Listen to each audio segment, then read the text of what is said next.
Hi all, Axiom 3.7 is just about to hit the stores. I'm Alex Barlow, co-founder of Axiom. Let me show you what's new. Okay, so the main focus of this release has been about what's over the horizon. We've been busy designing how our guides and tutorials work within Axiom. You'll soon see appear in Axiom new guided lessons where we walk the user through how to set up automations.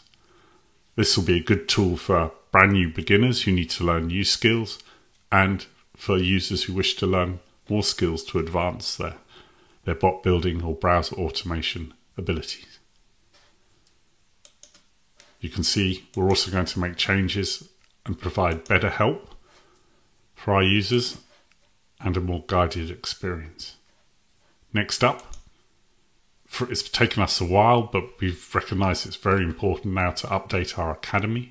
So we're going to be creating new interactive tutorials, blogs and thought pieces, and updating our documentation.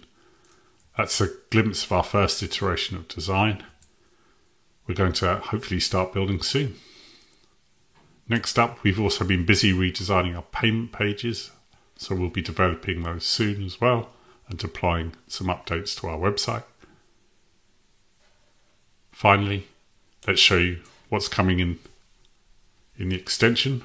One interesting new feature, create new automation. If you're interested in extracting data from a third-party app like Zapier, let me just click connect.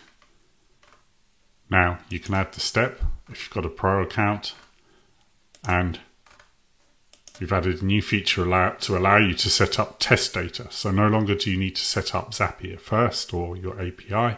You can add some test data and carry on and build your bot. This is really important because we'd like to emphasize that we believe everyone should build their bot first and do the Zapier or API connections second. So that's going to be a really handy feature for the users who wish to receive data from another app. In terms of other updates, there have been quite a few minor ones and lots of bug fixes. That's release 3.7. Now the team is going to move on to 3.8, where we're focusing on improving our selector tool. So that's really exciting. Thank you.